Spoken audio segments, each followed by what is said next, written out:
My marriage ended, and then we got closer than ever. In April of 2017, I sent a text to my wife, Beth, asking if she wanted to make time to see the second Guardians of the Galaxy movie. She said no, I could see it on my own if I wanted to. In a moment of frustration, I asked if she ever wanted to do anything together. She replied, "We need to talk." What followed was the unraveling of a 21-year marriage that had defined my life. It turned out that Beth felt we had been drifting apart for a long time. I agreed with her, but I interpreted our drift as merely a downward turn in a marriage, and I was content to find my way back to her in due course. Beth decided it was over. She had no interest in counseling, and had made the decision to end our marriage, and I knew her well enough to know the matter, for her, was settled. It was more difficult for me than for her, as she had been thinking about divorce for a while. Our major concern was the well-being of our 13-year-old autistic son, Ben, but he seemed to take the separation in stride. Eventually, I found an apartment near our former family home so I could support Beth and Ben if I was needed.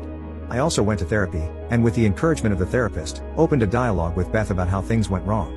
I recognized my shortcomings as a husband, and worked to deal with those issues in my life. Beth, in her way, did the same, but her focus was different, as she wanted to know herself without me as her husband. Our divorce was amicable. We used one lawyer and did the divorce through an affidavit.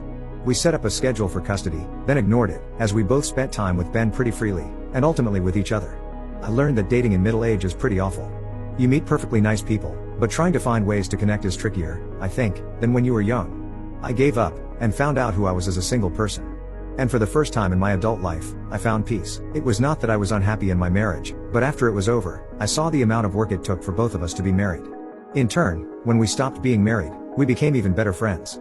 Of course, we were committed to our son as parents, but we enjoyed each other's company, occasionally sharing a meal or a conversation. And I was still welcome to family functions, remaining close to Beth's family. Nevertheless, despite our friendship, it was obvious that our time as lovers and spouses was over. Our divorce was so amicable, that when another couple in our friendship circle was about to divorce, the wife hoped that it would go as well as ours. I joked with Beth about selling people on our type of divorce, as the only way that happens is if they are us. And so it was. I may have made it sound smooth, but it definitely had challenges.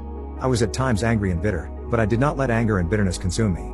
I had to acknowledge where I had fallen short as a husband and partner, and that was not easy. I was preparing to just be a lifelong divorced man, as I had no further plans to pursue dating. However, we could not anticipate what happened to us in 2019. Beth experienced some pain over the course of a few months. She thought it might have been a muscle injury, as she was a serious runner. In fact, she achieved a personal goal of running the Boston Marathon in April of 2019. Then in June of 2019, Beth woke up to her legs not working. She had an MRI, and after some consultation, she was diagnosed with cancer. It was a rare cancer, it was very serious, and it was already stage 4. Beth resolved to fight. Her motto became, go. Fight. Win. And she did just that. She faced serious surgeries, overcame trauma to walk again, then even run again.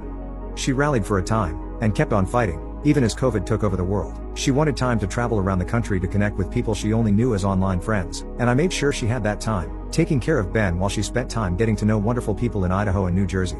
I would spend time with her as she recovered, and we would cook meals together. She even attempted to date during one of her rallies. She made every effort to live while facing death. Eventually, Beth had a round of COVID, and started to spiral.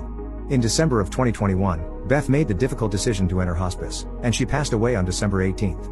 Our marriage may have ended, but our friendship did not. Beth taught me how to live, and how to die. For the sake of our son, I am taking preventative steps to ensure I live as long as I am able to do so, but I know what it is to go, fight, and win. This is the answer to a question of how my marriage ended, but I am not sure that it really did. I have the great gratitude of recently getting married again, and Marion is a wonderful person who got to know Beth before she died.